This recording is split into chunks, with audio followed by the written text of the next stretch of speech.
صل على محمد وآل محمد.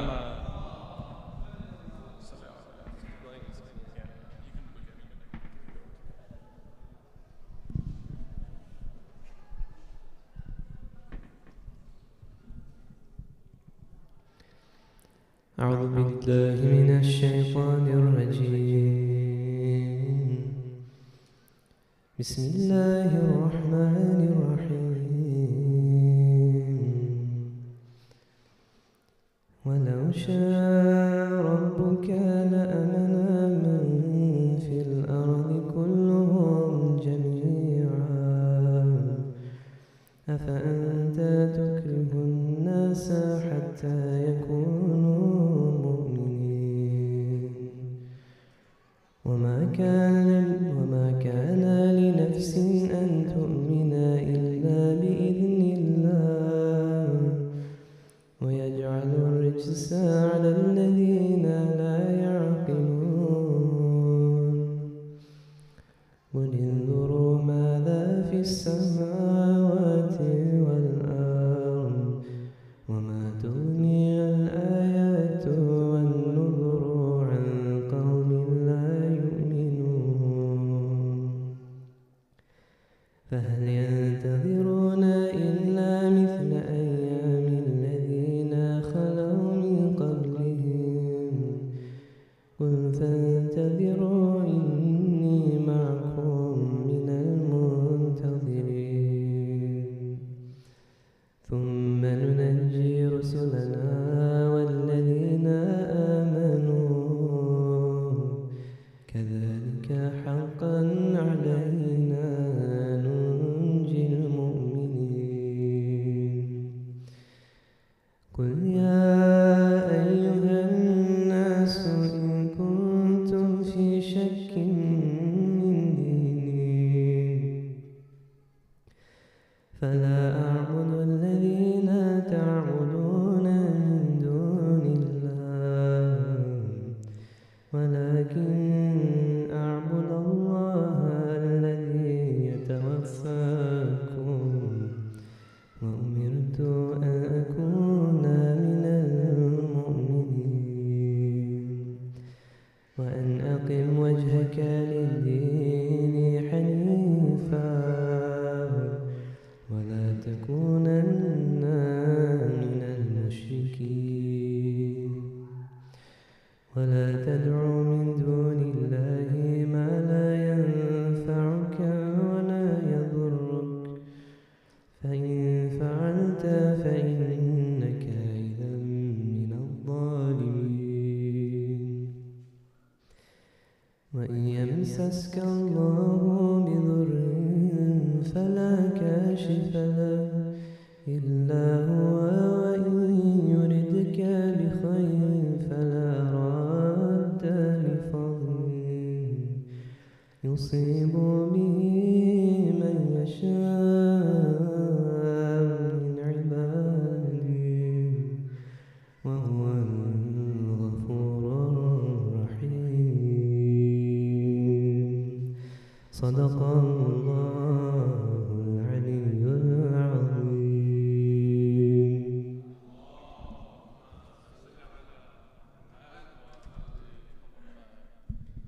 Assalamu alaikum, everyone.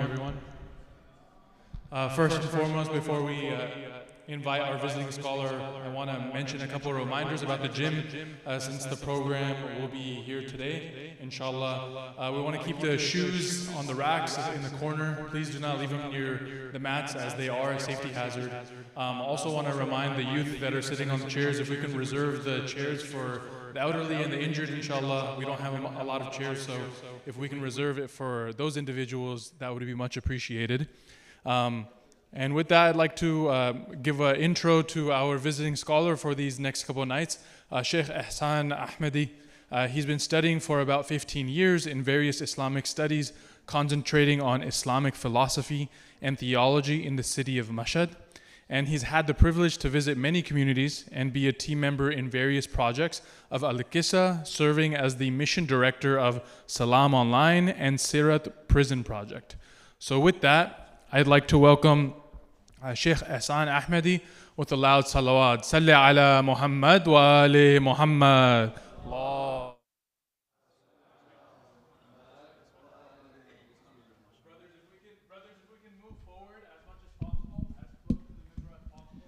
I think this one you have to push it back a little so you will not tilt down. No, no, no, no, no. From here. You know how this part goes back. Sure. Okay. As you wish. Too close. I'll fix it. Yeah, that's good.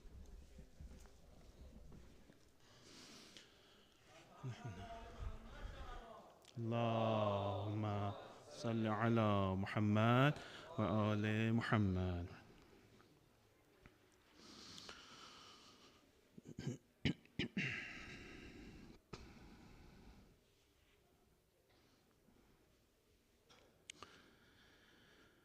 أعوذ بالله من الشيطان الرجيم بسم الله الرحمن الرحيم وصلى الله على سيدنا ونبينا وحبيب قلوبنا وشفيع ذنوبنا أبي القاسم المصطفى محمد اللهم صل على محمد وآل محمد وعلى أهل بيته الطيبين الطاهرين ولعنة الله على أعدائهم أجمعين من الآن إلى قيام يوم الدين ولا حول ولا قوة إلا بالله العلي العظيم وأما بعد فقد قال الله الحكيم في محكم كتابه أعوذ بالله من الشيطان الرجيم بسم الله الرحمن الرحيم يا أيها الذين آمنوا أطيعوا الله وأطيعوا الرسول وأولي الأمر منكم السلام عليك يا أبا عبد الله وعلى الأرواح التي حلت بفنائك عليك مني سلام الله أبدا ما بقيت وبقي الليل والنهار ولا جعله الله آخر العهد مني لزيارتكم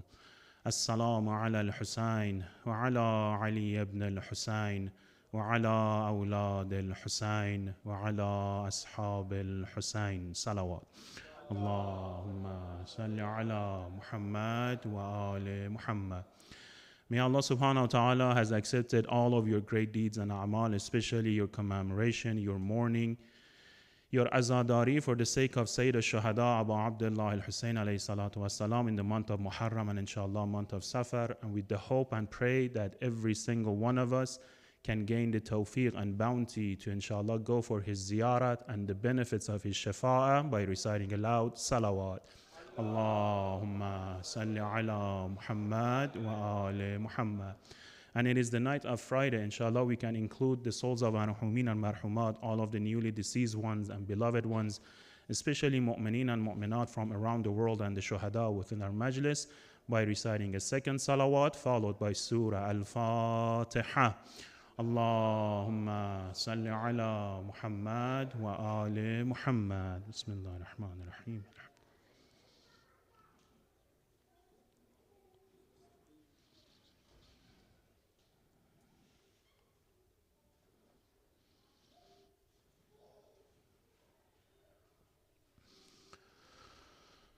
And inshallah we can sincere our intention with full amount of energy and motivation and devotion as a sign of invitation. We can recite our loudest of salawat in the honor of Imam of Time, Hazrat Sahib al-Asr wa Zaman, Ajjalallah ta'ala farajahu sharif. Allahumma salli ala Muhammad wa ali Muhammad. Walhamdulillah Rabbil Alameen. We're thankful to Allah subhanahu wa ta'ala for this bounty and blessing and one of a kind bounty of mankind, to be able to participate within the majlis with the beautiful name of Sayyid al-Shuhada alayhi salatu wasalam under the banner of the Ahlul Bayt and the Quran. Hoping that inshallah we can gain a little bit more of a ma'arifah inshallah, that true sense of knowledge from the school of the thought of the Ahlul Bayt and the Quran. So for that we're thankful to Allah subhanahu wa ta'ala. And why do I say one of a kind? Because let's be realistic about it. Any channel we open up to, any sense of social media app that we look up to, any sense of like a statistical report that we look up to, when it comes to a faithful movement and a faithful gathering, the name of Imam al-Hussein has that number one spot. So to be the follower of the Ahlul Bayt, to be the follower of the Quran, to be the follower of Sayyid al-Shuhada alayhi salatu wassalam, just, having the name tag on ourselves, it's the greatest of bounties. Now, why to settle with carrying those name tags? Why not be actually part of those who follow the steps of those who followed Imam al-Hussein? Referring to the companions, referring to the ashab, referring to the one-of-a-kind companions. First and foremost, is that something of a virtue and a fadila only exclusive for them? No. Is the path open for us? Yes. Are we supposed to go upon that path? Definitely yes. Can I just stay with the bare minimum? No. Why not no? Because Allah subhanahu wa ta'ala has given every single one of us the best of the best. If I've been given the best of the best and I settle for the least amount, who is losing at the end? And that lose or that loss for a believer doesn't make sense. It has to be a reason for it. Otherwise, I'm literally putting to a waste what Allah subhanahu wa ta'ala has granted me. We look around ourselves, mashallah, mu'minina, mu'minat, with all of the bounties that Allah subhanahu wa ta'ala has given to us, with all of the different bounties. And we can talk about the bounties every night and every morning and every hour, every minute, every second of our lives, and it does not come to an end. So how would I shape those bounties? How would I give it an aim? How would I give it a purpose? How would I make sure that inshallah I'm maximizing, not only maximizing, but I'm actualizing what Allah subhanahu wa ta'ala has granted me? I just don't keep it as a bare minimum of a name and a title which comes with words. No, I take it to actions. I take it to practice. That's what we learn from the ashab. That's what we learn from the companions. So for the sake of the same argument, the theme of the discussion, inshallah, for the upcoming nights and tonight will be to make a connection from the rise of Imam al-Hussein and the tragedy of Ashura, and inshallah get close and close and close to which it is the awaiting point, it is the awaiting promise, it is the awaiting time for every single believer from the day one of Nabi Adam. And inshallah that will be the appearance of our Imam of time, Hazrat Sahib al-Asr wal-Zaman, Ajjalallah ta'ala farajahu al-Sharif. Allahumma salli ala Muhammad wa ali Muhammad. So the whole connection that we want to make from the tragedy of Karbala and obviously whatever happened afterwards all the way to the time of Zuhur or appearance. This whole concept has a very interesting momentum, if you want to say. Sometimes we focus on the characteristics, sometimes we focus on the qualities, sometimes we focus on individuals as role models. These are all good and we have to continue. But on the other side, we have to take a look at a momentum, right? The whole trend that's happening, the whole change of atmosphere, the whole growth as a group, as a society, as a community. Otherwise, I'll just stick with the bare minimum again. I'm looking at one quality, only an individual aspect, which is good again. Remember, it's good, but we want to take one step forward. So what is the first question we have to ask ourselves?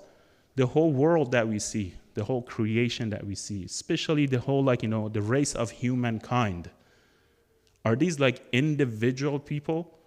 Or no, as a collective, as all of them together, as one whole unit, we can actually refer to it as one entity, one reality. Or no, it's just something that we agreed upon. Oh, I look at the humanity as everybody separate from one another, being different by their race, by their culture, by their language, by their education, by their background, by the place that they were born. Is that how I'm supposed to look at the humanity? Or no, when we look at the humanity in general, and then humanity plus the world, humanity plus the environment, humanity plus the animals, right? I can refer to it as one whole unit. So that's one question we have to find the answer to. Number two, if it is a one unit as a whole, a real unit, not something that we just make up for the sake of argument, right? If it's a real unit has effects. It has signs, right? Like when we look at ourselves, what are the signs of us being alive? What are the signs of us being alive? What is it? Friends? Breathing. Okay, I'll take breathing. Okay, what else? What else is a sign of us being alive? Heartbeat, mashallah. What else? Soul? Having a soul? Okay, what else? What are the signs of us being, maybe I should make the question a little bit easier. Before we talk about the whole universe and the world and the creation and humanity, let's focus on ourselves, right? What's the sign of me being alive? Being what? Moving around. Breathing. Heartbeat. Anything else? Thinking. Anything else? Emotions. Anything else? Spirit? The spirit is high up because spirit you cannot see it, right? But it's good if you are actually that high enough to feel your spirit. MashaAllah. Man arafa nafsa faqad arafa rabba Allahu Akbar, right? Now, what are the signs technically when it comes to a religious scope, right? We're not talking about it from a biological aspect. Yes, from biological aspect, you talk about the heartbeat. The minute the heartbeat goes out, it is pronounced as dead. What about religiously speaking? Specifically speaking, through the scope of a Ahlul Bayt and the Quran like method. What's the definition of being alive? Something to the heart? Your soul is in your body. Your soul is in the body. Oh no, we have to go back, way back. Is the soul within the body? So it's like if I cut my arm, as if like I cut the arm of my soul becomes armless. No, that's good. These are good questions, right? MashaAllah, thank you for that answer. And these are the concepts we have to think about. When we say our soul, how is our soul connected to our body? If I think in terms of a soul being inside of my body or outside of my body, how is the connection between it? How does my actions reflect upon my soul? And vice versa. Do I get actually effects from the soul upon the body? Is it a two-way street or is it one way? All of these will make a difference in how we look at the teachings of religion. Now, for the sake of the time, I'll pass forward a little bit. I'll give you guys more of the clues. So the signs of us being alive is actually to show the symptoms in which is showing us on a progress or on a journey in which we are elevating, we are growing, right? We're gaining something. Again, not in terms of a physical matter. The physical matter goes to the biology. No, we're thinking of a collective of both body and the mind, the body and the spirit, the body and the soul, whatever you want to label it. The one thing that actually forms our reality. What forms our reality? It's not our name. It's not our last name. It's not where we're from. It's not where we live. It's not the citizenship that we have. What is our reality? What is the reality that remains even after, inshallah, we all depart from this world? And what is that reality that continues to grow when we remember the name of Imam al-Hussein? What is that reality? Is that reality, again, embedded within us? Or is it something that I have to work on it? I have to let it grow. I have to nurture it. I have to make sure I attend it in the perfect way. So this is when I look at myself as an individual. Now let's take the same one. Now apply it to the society or the community, city, town, country. The bigger, the better. Can we say all of the humanity as one form, one reality? Or no, it's like multiple, plural, as many as the people, 7 billion plus 7 billion different realities. Which one is it? And can we use the teachings of the Quran to actually prove what we say? If you look at the Quran, the teachings of Allah subhanahu wa ta'ala, when it talks about a lot of nations before us. For example, the nation of Ad, the nation of Thamud, right? You take them, there's always these names. The nations of the Kuffar, for example. It talks about Ad and Samud, but we know Ad and Samud used to live in a duration of time. It wasn't like one person named as Ad that Allah subhanahu wa ta'ala refers to as Qawm Ad, right? No, it refers to as a nation of Ad. But within this nation, so many people have come, have lived, have died, right, for the entire duration. But Allah subhanahu wa ta'ala uses one name for them, one nation. This using of a one nation, one name for all of these people, what does it imply? That this entire qawm, this entire nation of Ad as a whole had one reality in which Allah subhanahu wa ta'ala is trying to teach us a lesson by giving that example. So same thing, same principle in our time. Does the entire humanity has one reality? Yes. What does it mean? It means as the whole that we have, whether the community of mu'mineen and mu'minat or even more, we all follow the same one reality. You want to call it soul, you want to call it spirit, whatever. Again, the name I'm not going to argue with, right? This one reality is constantly moving. What does it mean moving? Moving in a circular way? moving like always going like to the two sides of the extreme and coming back and forth, or no, moving towards a specific purpose, moving towards a specific perfection, moving towards a specific fadila. Which one is it? And this is always a point of discussion, especially from a historical aspect. Because in a historical aspect, they go and they look at the eras of humanity from way to the furthest point that they can go. And once they put all of these eras next to one another, they want to conclude something. And sometimes they bring psychology to it as well, right? And then again, it comes to two different ideas. Whether this whole movement of the humanity, of the world, of the creation, is it coming towards a specific aim, or no? Is it just in a circular motion that has ups and downs? Which one is it? And how is that going to reflect my life, Sheikh? All of this discussion. We're getting to it. So which one is it? First one or second one? Everybody sleeping? Sallu ala Muhammad wa ali Muhammad. Allahumma salli ala Muhammad wa ali Muhammad.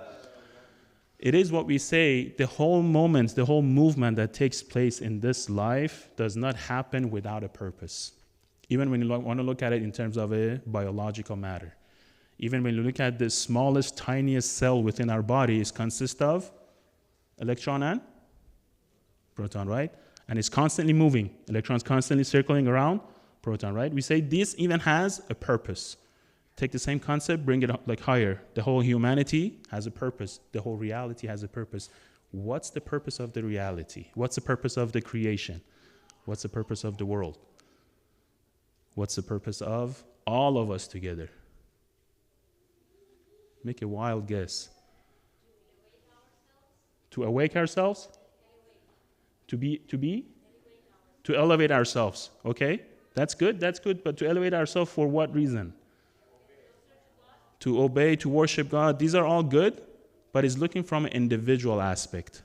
I'm looking from a social aspect. So what does it mean for a society to elevate? What does it mean for a society to worship Allah subhanahu wa ta'ala? Again, think about that a lot, right? In a sense, in order for a society to reach a stage to finally be able to worship Allah subhanahu wa ta'ala as a whole, as one unit, what's a prerequisite for that? You're getting to it. Serving, these are very small, practical points. Yes, serving each other becomes one part to make this grow faster. Yes, but before that, what is it that we always do a pray for? What is it that we always recite after salawat? We say, Allahumma ajjil al-faraj. MashaAllah. So this whole concept of zuhur, appearance of our Imam of time, becomes a prerequisite of a society as a whole to be able to worship Allah subhanahu wa ta'ala. And that's what we see in the eras as we go by, right? As we get closer and closer and closer, as we refer to as the end times, the akhir al-zaman, whatever label you want to name it, doesn't matter. What's the sign of it? What's the indication? This whole momentum of a humanity as a whole towards spirituality, towards finding that justice, that true sense of justice, not the one that is defined by the books of laws. No, the true sense of justice, which is completely different from the books of laws that we actually study with. So that becomes the purpose. If that's the purpose, then what will be my role within this movement, within this momentum? One, and how can I accelerate this movement and momentum? These will be our responsibilities. So when we look at the life of the Ahlul Bayt, or even further back when we go, or when we look at, for example, specifically the tragedy of Ashura, a couple of points stands out as what we refer to as the milestone of this whole journey. Because again, let's not look at the journey of Karbala as one moment. So, okay, this is what happens in the history back in 1400, 1200 years ago, and now we have moved on. No. Why the name of Imam al-Hussein constantly grows? Is it only because of the emotional aspect? Is it only because of the masa'ib? Is it because of the miraculous works that people actually get from from Imam al-Hussein by attending the majalises? What is it that people constantly go back to Imam al-Hussein? And, when I say people, I mean literally speaking, even those who do not believe in the Ahlul Bayt. What makes it different from any other movement? What makes it different from any other act of oppression? So many acts of oppression is happening around the world. So many innocent kids, so many innocent women, so many innocent, like people are getting killed every day, getting starved to death every day, right? But what is so unique about the movement of Imam al-Hussein? That may sacrifice, so many people sacrifice themselves. We have so many of the shuhadas. Something unique about Imam al-Hussein, right? It becomes a milestone. In what form? In the form of looking at, as again, the journey that I mentioned. Once the purpose is clear, right? To set the stage ready for the appearance of a true form of justice. In order to reach that stage, what are the prerequisites? One of them is to awake the people towards what? Towards what true justice is. Towards what true good values are. Right? What the Imam Hussein says, I'm rising not because I have the thirst of power. It's not like I want to be be sitting on a member or going after the Khilafah or gaining that power. No. The main reason that I'm rising is what? To enjoin good and forbid evil. Why? To reform the society. To reform the nation of my grandfather, Nabi Rasulullah. This reformation, right? What is Imam is aiming towards? All the way to the time of Zuhur, inshallah. Meaning it starts the journey, starts the initiative, right? But then the rest is kept through the stages of the history that we have seen, all the way to the time that we are in and our responsibilities on carrying on the same mission. Which is why when we talk about Karbala, probably have heard this, that we say Karbala is consisted of two aspects. One, all the way to the day of Ashura, which we talk about the maqtal and the masa'ib and what happened took place all the way to the eve of Ashura. Then immediately after Ashura, the whole mission of Imam al-Sajjad and Sayyidah Zainab salamullah alayha. In what format? To explain the whole movement of Imam al-Hussein. To explain the roots. Not only explain by words, but explain it by actions. Not only by actions for themselves, but the actions in which it formed the society. Just think about it. When we look at the life of Imam al-Sajjad alayhi salatu wasalam, after the tragedy of Ashura, picture yourself in his position. If you're coming back to your own hometown, while you have lost at least 17 members of your family, at least, let alone of the ashab, let alone of the masa'ib, let alone of every disrespectful act that has happened to you, but you're returning to your home without 17 beloved members of your family. How would you feel? What would we do?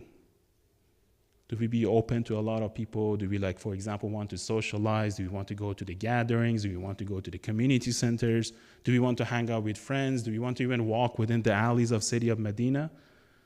What will we do? Not only that, but at the same time, we know those who are actually in favor of the Ahlul Bayt have become so little or so few in terms of the numbers.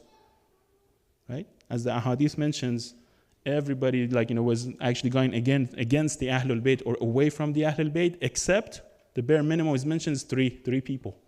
Some says 5, one says 7, one says about 17 or 18. So the entire city of Medina, the city in which is the city of Nabi Rasulullah, when you look around, you might maybe find a handful of people who are actually still believing in Ahlul Bayt. So here's the people, that's the city, that's the memory. Now what does Imam al-Sajjad do? Does he give up? Does he go into isolation? Does he become depressed? Which is why we say mu'min will never become depressed. Can we think of a situation in which we get more of calamities and problems and situations in our lives than Imam al-Sajjad alayhi salatu wasalam? What does he do? He changes the entire equation within the period of 34 years. 34 years. How long does it take us for us to graduate from school? Right?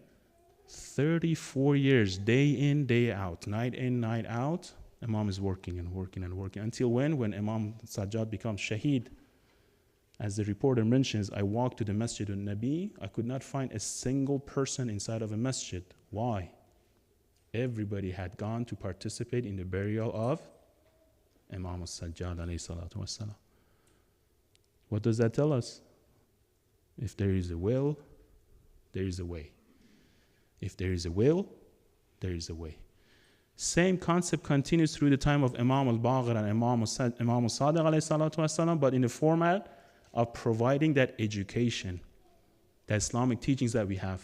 Look at the ahadith. The majority, 70-80% of the ahadith comes from Imam al-Baqir and Imam al-Sadiq alayhi salatu wasalam.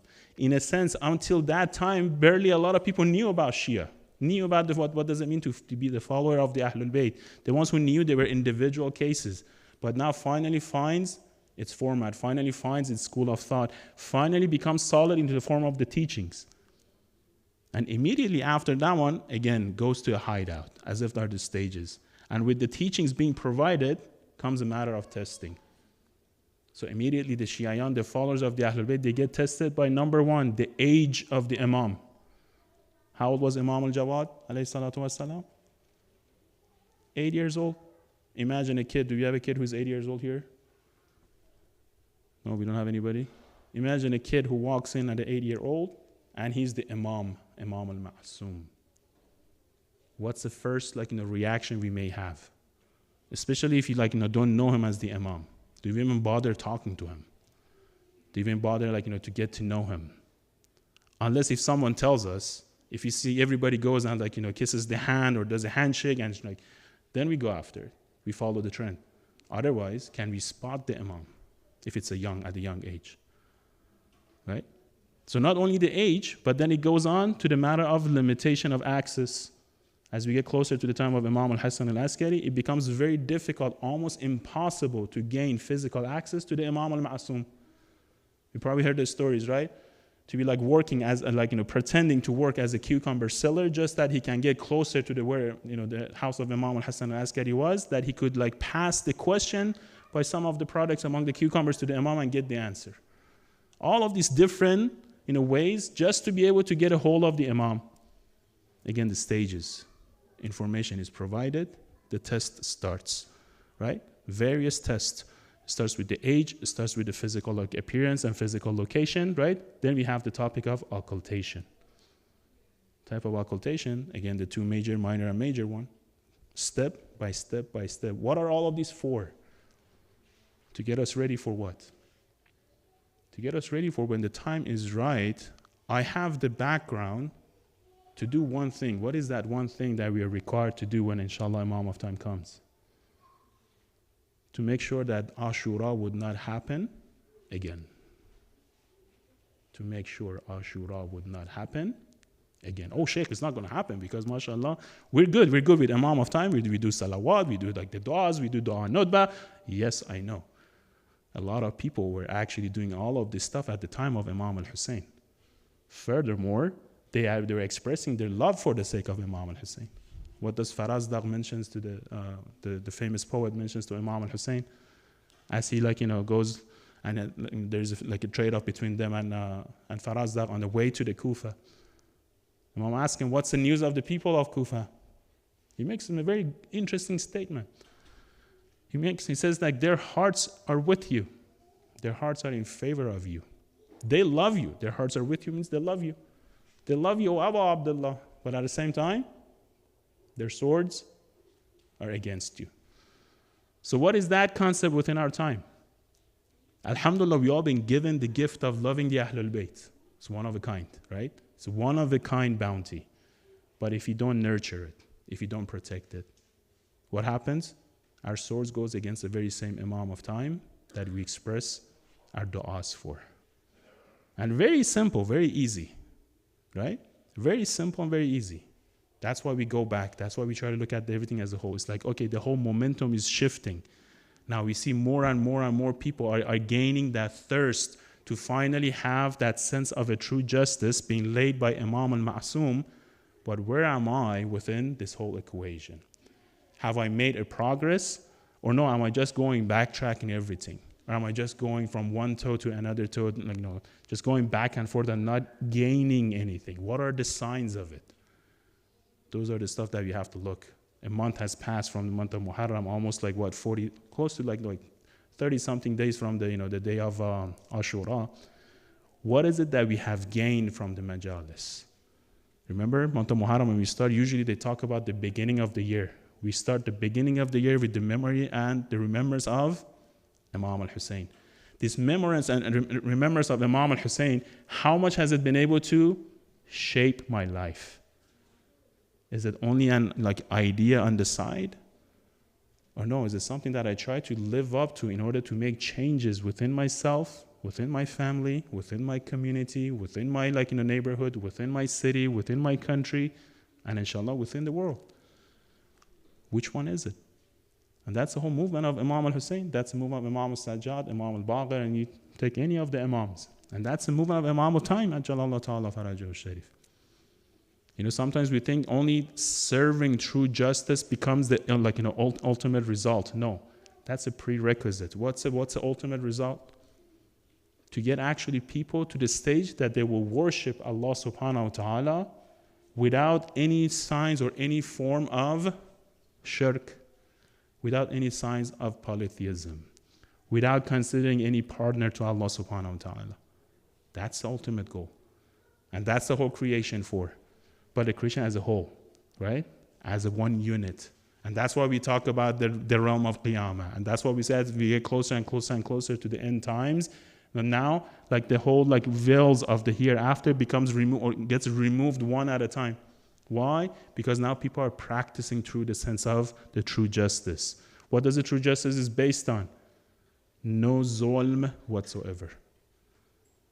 No cruelty whatsoever. No oppression whatsoever. La yanal al-ahdi Allah zalimeen. Right? My covenant, my promise, my ahd will not reach the ones who are zalim. So sometimes we talk about zalimeen, we talk about the oppressors, we always talk externally. Externally is one. What about internally? So if I make zulm to myself, if I make zulm to my family members, if I make zulm to my siblings, if I make zulm to my teacher, if I make zulm to my co-workers, if I make zulm even to the surroundings that I'm living with, zulm is zulm. I cannot expect to be constantly doing oppression upon myself at the same time expecting all of this miracle of spirituality to come upon me. Is that possible? No. So what's the starting point? Getting this self-awareness of number one, we are not something completely different from everybody else. No, we're part of the creation of Allah subhanahu wa ta'ala. Two, this whole creation of Allah subhanahu wa ta'ala has a purpose, right?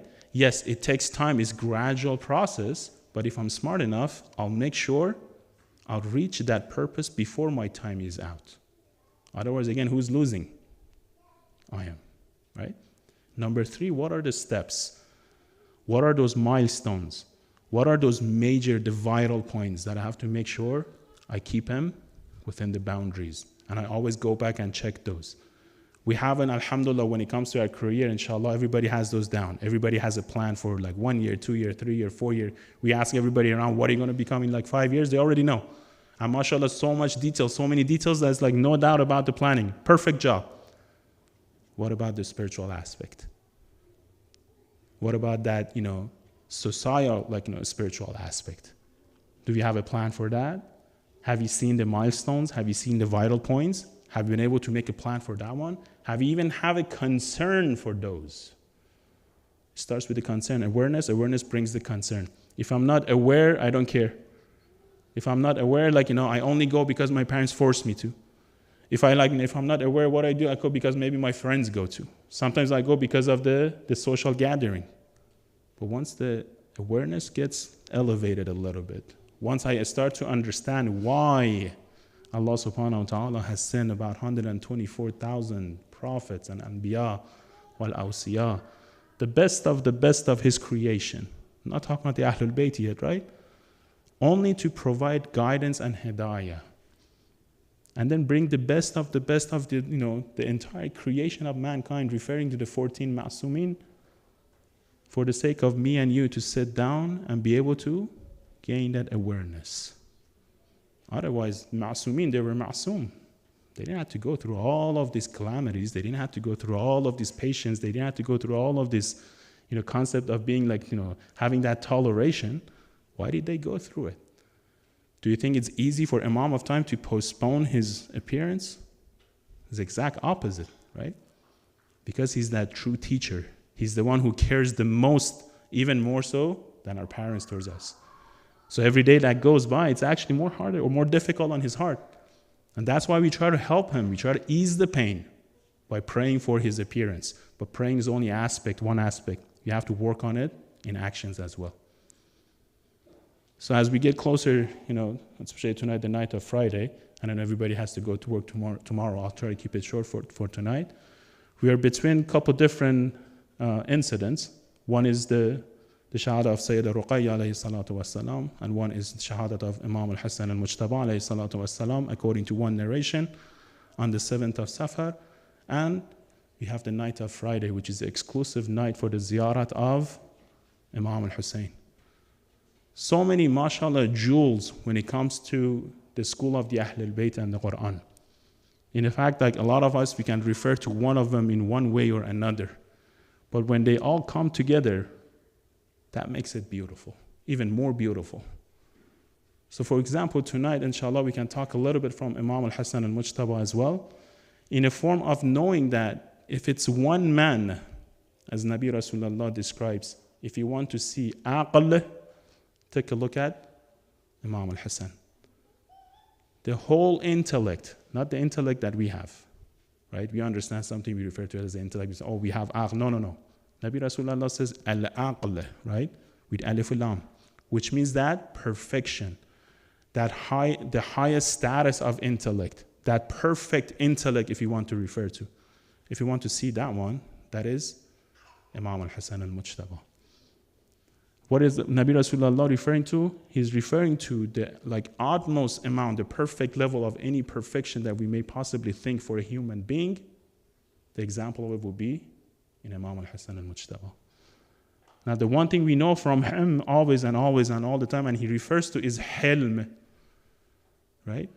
He talks about hilm so much. Perhaps we can learn from him from his life. What's the difference between hilm and sabr?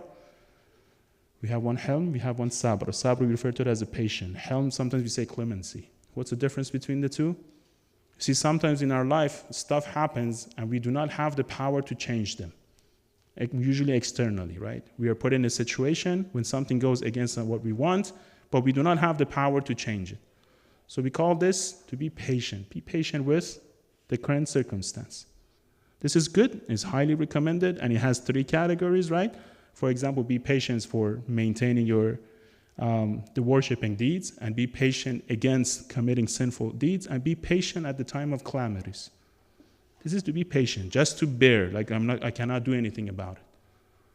There is a higher form of this one, which we refer to as hilm, clemency. Ayatollah Jawadi, he narrates, or he distinguished the two very perfect. He says, these two are not the same. It's not this be part of that one. He said, no, hilm is when the person who's facing a calamity, is facing a difficulty, endures that calamity and moves with that calamity along, as he or she is holding on to that problem or difficulty, right? Bearing that problem and difficulty with yourself, right? And continuing with life and making progress. That is called hilm. So we look at the life of Imam al-Hassan al-Mujtaba, we see so many examples of being having this help. Whether was it a matter of people betraying him, was it the matter of the people going against his khilafah, was it the matter of people calling him different titles? All of this aside, one thing that makes him very unique is for how many years he had to live with the memory of losing someone such as Sayyidah Fatima al-Zahra. You do the calculation. For about 38, 39 years, Imam al-Hassan al-Mujtaba had to live with the idea of losing her mother. Not just losing of a natural death, but what a loss. In a city that he was living, in the city of Medina, the very same city, same masjid that he would go to. Every time would he go, what would he remember? What would he remember? Yet again, what do we see in contrary? We see that Imam al-Hassan al-Mujtaba is known as the Kareem of the Ahlul Bayt, the most generous of the Ahlul Bayt. This is the definition of hilm. The greatest of masa'ib, at the same time, greatest of progress. It's not like the masa'ib is gone aside, no. It's that being active using the masa'ib in a sense, despite of the masa'ib, right? Or similarly speaking, at the time of Imam Zain al-Abidin, Imam al-Sajjad, when all of the women of the Medina, especially from the Umayyad side, they came to the house of the Imam. Marwan brings her his own wife to the house of Imam Zain al-Abidin. And Imam accepts them. So, stay with us, and provides them support and services to the point that is needed. The very same Marwan who orders The release of the arrows on the body of Imam's grandfather. See, this is saying it is easy. But if you want to put it in practice, if someone cuts off in the middle of the freeway and then wants to say sorry, what do we do? Do we take that sorry? Just cuts off in the freeway. Now imagine if someone has released arrows on the bodies of your own grandfather and comes to you and asks you to provide support for his wife for I don't know how many days, perhaps months. To the point that the wife and the girls and the daughters, they were saying the way that we were treated and respected and taken care of at the house of Imam al-Hasan al-Mujtaba and at the house of Imam Zain al-Abidin was even better than how we were treated at our own house, even from our own parents. Look at the level of the service. Inshallah, we can, do a tawassul to all of the Ahlul Bayt, especially Imam al-Hasan al-Mujtaba and Abu Abdullah al-Husayn tonight. And inshallah, we can ask them, every single one of us, to give us that true sense of ma'arifah, of the teachings of the Quran, inshallah, and the ahadith of the Ahlul Bayt, not in the form of only mere knowledge and information, but inshallah in the form of actions, inshallah. Assalamu alayka ya Abu Abdullah وعلى الأرواح التي حلت بفنائك عليك مني سلام الله أبدا ما بقيت وبقي الأرض وبقي الليل والنهار ولا جعله الله آخر العهد مني لزيارتكم السلام على الحسين وعلى علي بن وعلى أولاد وعلى الصحابة. One more time. السلام على وعلى علي بن وعلى أولاد وعلى الصحابة. All of a sudden there comes a news from the household of Imam al-Hasan al-Mujtaba. As his servants go out, one goes to the house of Abu Abdullah, one goes to the house of Hazrat Abbas, one goes to the house of Hazrat Zainab salamullah alayha, one goes to the house of Hazrat Kulsum, perhaps one goes after Muhammad ibn Hanafiya, and all of them are being called to the house of Imam al-Hasan al-Mujtaba. Why? What's going on? What's the news? Haste and haste and haste. It is the time is near, as if the soul of Imam al-Hasan al-Mujtaba is about to leave his body. So the Maghtal, the report mentions Abu Abdullah al-Husayn started running so fast to the house of Imam al-Hasan al-Mujtaba as if he was about to hit the ground a couple of times before reaching the house of Imam al-Hasan al-Mujtaba.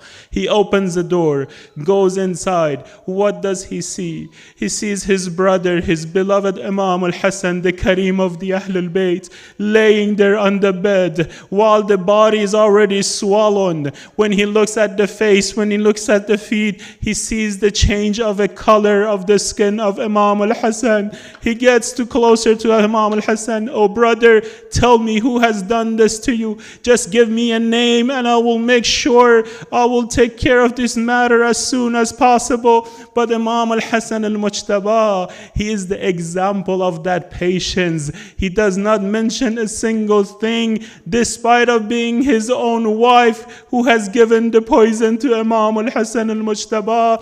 Instead, he asked Abu Abdullah, oh Hussein John, can you bring me this tray or this bucket? Imam al-Hussein goes to bring the bucket while Sayyidah Zainab and Sayyidah Kulsum are walking inside, hands it to Imam al-Hasan al-Mujtaba. Imam al-Hassan starts to vomit as a sign of a poison getting closer and more deeper within the body of Imam al-Hassan. What the narration says, they could see the blood on the lips of Imam al-Hassan al-Mujtaba. Sayyida Zainab shouts out, Wa Muhammada, Wa Abata, what a day has come upon us. Oh brother, do something. My brother is going from this world. And they're talking, and Imam al-Hussein is crying for Imam al-Hassan. Imam al-Hassan looks at Abu Abdullah, says, oh brother, why are you crying? Imam al-Hussein says, brother, this is the stage that I see you leaving the last moment as if I am losing the entire world. I am losing my elder. I am losing my brother. I am losing my Imam. What can I do after you? Imam al-Hassan smiles at Abu Abdullah, but immediately the smiles turns to tears and cry, La yawm ka yawmika ya Abu Abdullah. Oh Hussein Jan, at least I'm here sitting in my room. I have a roof over my head. I have all of my family members sitting next to me. If I ask for something, you guys bring it to me right away. I ask for water, you bring me juice. I ask for juice, you bring me food. Whatever I ask is provided for me. But no day is like your day, oh Abu Abdullah. When Sayyida Zainab goes on the Talla Zainabiyya, she's looking down on the plains of Karbala and the Godal of Qatlaga. What does she see? People surrounding the body of Abu Abdullah, layers after layers of people, and they're attacking on the same spot using whatever thing they have in their hands. Those with the sword hitting with the sword, those who have spears using the spears, those with bow and arrow releasing arrows, those who have no weapons in their hands picking up the rocks and the pebbles of Karbala, aiming at the body of Abu Abdullah, the grandson of Nabi Rasulullah, the son of Amir al-Mu'mineen, the son of Fatima al-Zahra. She is looking down. All she says is the aims and the groups of attacks on the body of Imam al-Hussein. She places her hand over her head, shouts out, Wa Hamzata, Wa Aliya, Wa Husayna, Wa Husayna, Ama fikum Muslim, isn't there any Muslim upon you? When that Mal'oon Shimr starts to walk towards the Qatlaga, Imam al-Hussein opens his eyes, Wa Shimr jalasun ala sadrih. إنا لله وإنا إليه راجعون وسيعلم الذين ظلموا أي منقلب ينقلبون يا حسين يا حسين يا حسين يا حسين يا حسين يا حسين يا حسين يا حسين يا حسين. Can all the brothers please move forward? Ya Hussein, Ya Hussein, Ya Hussein. Zainab's in Karbala crying in pain. Oh my dear brother, where are you, Hussein? Zainab's in Karbala crying in pain. Oh my dear brother, where are you, Hussein? Oh my Hussein, oh my Hussein, oh my Hussein, oh my Hussein, oh my Hussein, oh my Hussein. Zainab's in Karbala crying in pain. Oh my dear brother, where are you, Hussein? Oh my Hussein, oh my Hussein, oh my Hussein, oh my Hussein, oh my Hussein. After the bloodshed and after the worst, after her sons would lay caught up in thirst, after they dragged her without all her clothes, for months in a prison her husband now knows. Oh my dear wife, you were so young, your hair is now white. Husband of mine, your Zainab has seen the worst day in sight. We are the Prophet's own family and blood, the ship of salvation when lost in the flood. Our doorsteps were known by you beggars the most. Is this how you treat us, the heavenly host?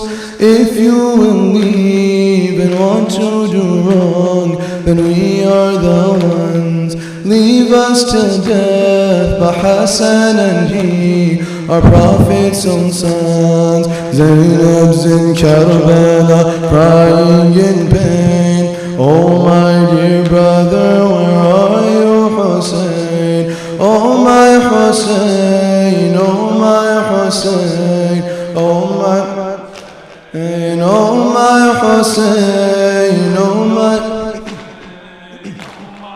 Hussein. Out of the tents came the son of Hussein, who looked like the Prophet and bore Ali's name. He fought off the throngs with a Hashemi sword, defending his mother, his father, his Lord. The youth was brought down, the truth was brought down, and falsehood fulfilled. And from afar it looked like to us the Prophet was killed. Here is Hussein with an infant in arm. The hands of a father protect him from harm, from thirst and from hunger, from cold and from heat. He laid down his baby by enemy feet. This is my son, please for a child's thirst have respect. How can I say the arrow that pierced your young baby's neck? Zainab's in Karbala crying in pain. Are you Hussein? Oh my Hussein, oh my Hussein, oh my Hussein, oh my Hussein, oh my Hussein. Oh little boy, your Imam has fallen down. You want to protect him with arms all around. Who is that coming and what is that sound? They seized you and cut you, Hussein can't be found. Dying of thirst, dying of heat, where is Imam? Oh you Yazid, this is your word and your Islam. Yes, Imam Mahdi is crying in grief to think of the plight of the martyr's great chief, to see that his ummah is suffering still, while robbers and tyrants oppress them at will. Oh our Imam, how long until your face is in sight? How long until your beautiful voice commands us to fight? Zainab's in Karbala crying in pain. Oh my dear brother, where Hussein, oh my Hussein, oh my Hussein, oh my Hussein, oh my Hussein, oh my Hussein. Hussein had a hope from a dream of Ali. The Prophet, our mother, they all came to me, and with them was Hassan as bright as the moon. They smiled and they told me I'd be with them soon.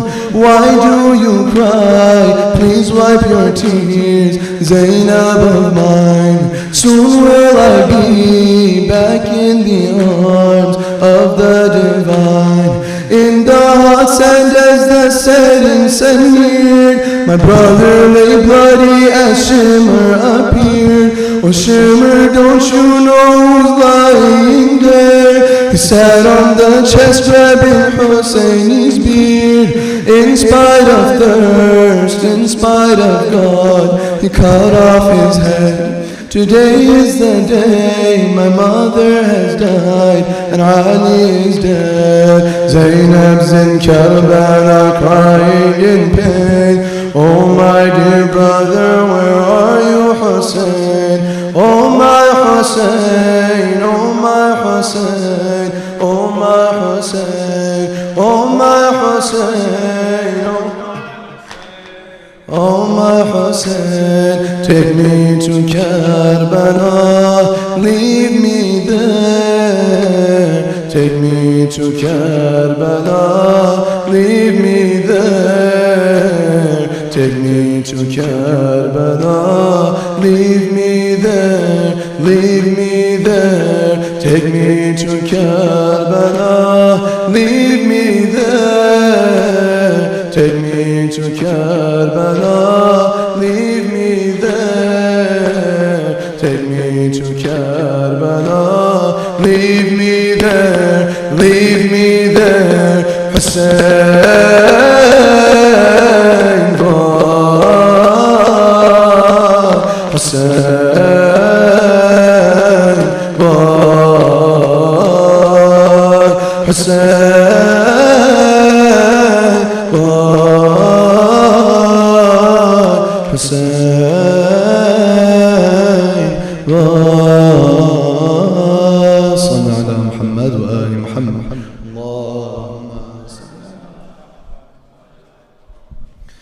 السلام عليك يا رسول الله، السلام عليك يا حبيب الله، السلام عليك يا أمير المؤمنين وابن سيد الوصيين، السلام عليك يا فاطمة الزهراء سيدتي نساء العالمين، السلام عليك يا حسن المجتبى، السلام عليك يا أبا عبد الله، السلام على الحسين وعلى علي بن الحسين وعلى أولاد الحسين وعلى أصحابه وعلى التسعة المعصومين من ذرية الحسين ورحمة الله وبركاته. السلام عليك يا صاحب الزمان، السلام عليكم ورحمة الله وبركاته. الله